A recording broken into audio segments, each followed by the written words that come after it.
Great pyramid of Giza.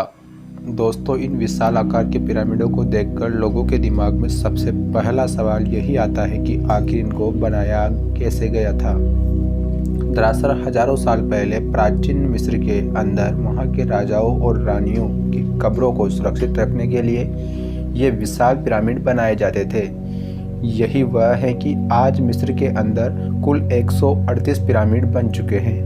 दोस्तों, यूँ तो मिस्र के अंदर बहुत से अलग अलग पिरामिड मौजूद हैं, लेकिन उन सभी में सबसे ज़्यादा गीज़ा शहर में स्थित इन पिरामिडों को माना जाता है। इन 3 पिरामिडों को माना जाता है।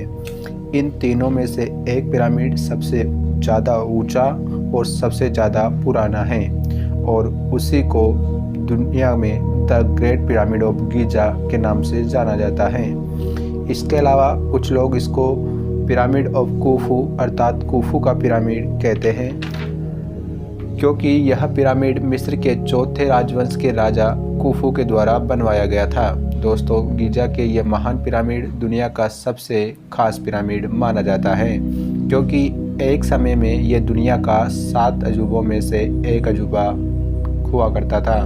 मिस्र के वैज्ञानिक बताते हैं कि 481 फीट ऊंचाई वाले इस पिरामिड को बनाने में 20 साल का समय लगा था।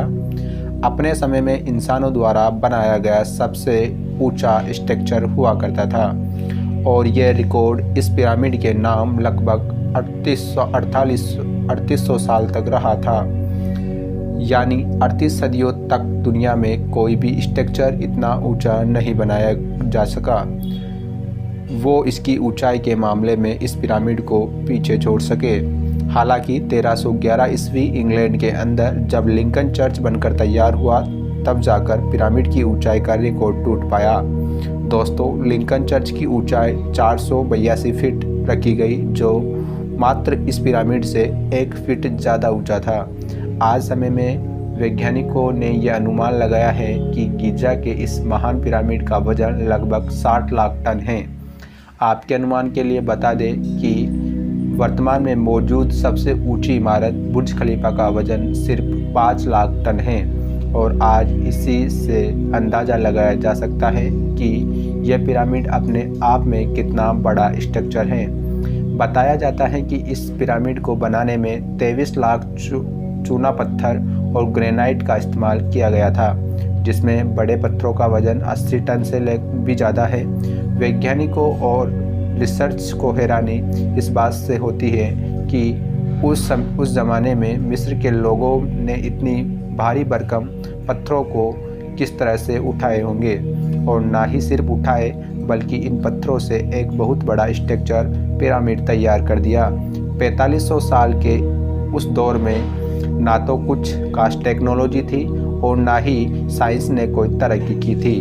दोस्तों, आज के आधुनिक औजार और वाहन तो दूर की बात है, उस समय तो लोहे के नाम पर कुछ भी नहीं हुआ करता था और धातु के नाम पर केवल दुनिया में तांबा ही हुआ करता था। लेकिन इसके बाद भी मिस्र के उन लोगों के द्वारा ऐसा स्ट्रक्चर तैयार करना वाकई आज भी अजूबे से कम नहीं है। इन लोगों ने यह पिरामिड किस तरह से तैयार किया था, इसके बारे में दुनिया के अलग अलग लोगों ने अलग अलग थ्योरी प्रस्तुत की है, लेकिन आज तक कोई भी वैज्ञानिक इस बात का पक्का सबूत नहीं दे पाया आखिर इन लोगों ने पिरामिड किस तरह से बनाए थे। दोस्तों, प्राचीन मिस्र के लोग ऐसा मानते थे कि मरने के बाद इंसान के एक नई जिंदगी मिलती है, इसलिए वे लोग अपने राजाओं की मौत होने पर उनके शरीर को उन पिरामिडों के अंदर दफन कर देते थे। बताया जाता है कि राजाओं की इन कब्रों में उनके शरीर के साथ साथ ज़रूरत की सभी चीज़ें और खाने की चीज़ें भी रखते थे। और दोस्तों, इतना ही नहीं, राजाओं को मृत शरीर को सुरक्षित रखने के लिए उनके दफन करने से पहले उनका ममीफिकेशन किया जाता था, क्योंकि उस समय मिस्र में ऐसा माना जाता था कि शरीर को मम्मी बनाकर दफनाने से उसे इंसान के लिए अगले जन्म में जाना आसान हो जाता है। दरअसल प्राचीन मिस्र के लोग मम्मी बनाने में माहिर माने जाते थे और उनका यह मम्मी बनाने का प्रोसेस बड़ा ही सिंपल और सरल था।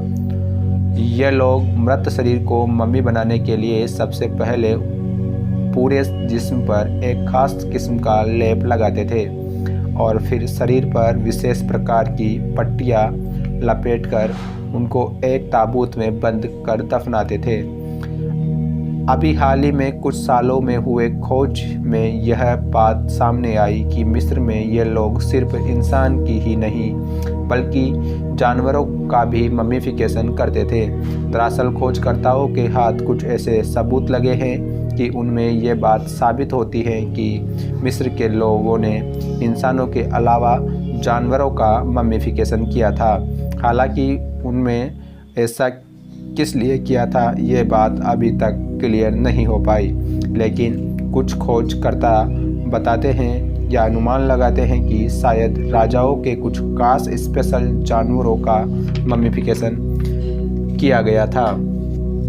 दोस्तों, अभी तक हमें इस बात की गीज़ा के सबसे बड़े पिरामिड के बारे में कि जिससे राजा खुफू ने बनवाया था। चलिए अब हम आपको गीज़ा के दूसरे पिरामिड के बारे में बताते हैं जो कि ग्रेट पिरामिड ऑफ गीज़ा के बगल में स्थित है। गीज़ा के दूसरे पिरामिड को राजा खुफू के बेटे काफ्रे ने अपनी कब्र के लिए बनाया था, इसलिए इसे दुनिया भर में काफ्रे के पिरामिड के नाम से जाना जाता है। इस पिरामिड के ठीक सामने एक अजीब किस्म की मूर्ति बनी है जो असल में इस पिरामिड का हिस्सा है। इस अजीब मूर्ति का धड़ शेर जैसा है, जबकि इसका मुंह किसी इंसान जैसा लगता है।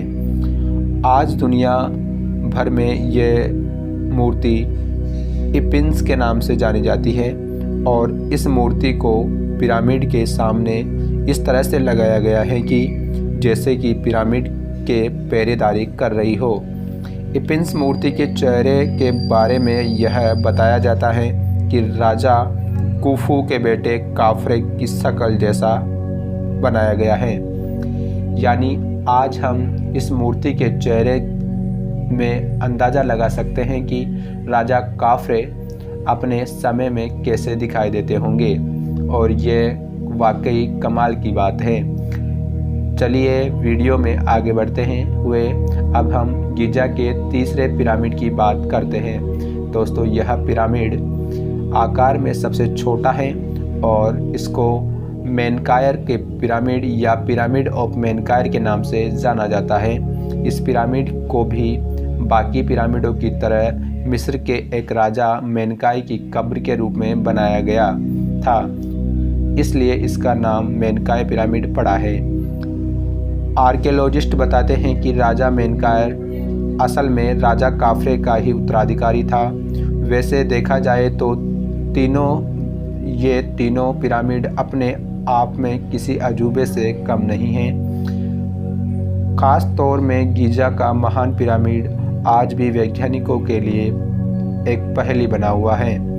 हम आपको शुरुआत में बताया था कि गीज़ा के महान पिरामिड का ऊंचाई 481 फीट बनाया गया है, लेकिन आज इसकी ऊंचाई 481 फीट से काफ़ी कम हो चुकी है। दरअसल 4500 साल पहले आंधी तूफान, बारिश और हवा झेल रहा यह पिरामिड ऊपर से अपनी 26 फीट ऊंचाई खो चुका है और लंबाई कम होने के बाद आज इसकी ऊंचाई लगभग 455 फीट रह गई है। वैसे यह बात आज के वैज्ञानिकों को भी परेशान करती है कि उसके मिस्र के लोगों ने बिना किसी मशीनरी के इतने वजनदार पत्थरों को 400 फीट की ऊंचाई पर किस तरह से पहुंचाया होगा। आपको जानकर काफ़ी हैरानी होगी, आज इतनी एडवांस टेक्नोलॉजी होने के बाद भी हम गीज़ा के महान पिरामिड जैसा कोई दूसरा स्ट्रक्चर नहीं बना सकते, और यह बात दुनिया के कई बड़े इंजीनियर व आर्किटेक्चर कबूल करते हैं। सोचिए आज की एडवांस टेक्नोलॉजी की मदद से भी नहीं बन सकता, तो फिर मिस्र के उन लोगों का दिमाग कितना तेज रहा होगा। उन्होंने 4500 साल पहले बिना एडवांस टेक्नोलॉजी की मदद से ही बना दिया था। 4500 साल से खड़े इस पिरामिड को गिराने की कोशिश प्रकृति ही नहीं बल्कि इंसान भी कर चुके हैं। 12वीं सदी के अंत में मिस्र के सुल्तान अल अजीज ने गीजा के पिरामिडों को गिराने की कोशिश की थी। उस समय इस पिरामिड को गिराने में अपनी पूरी ताकत झोंक दी थी, लेकिन फिर भी वो उनको गिराने में सफल नहीं हो पाए। आज मेनकायर के पिरामिड में जो बड़ा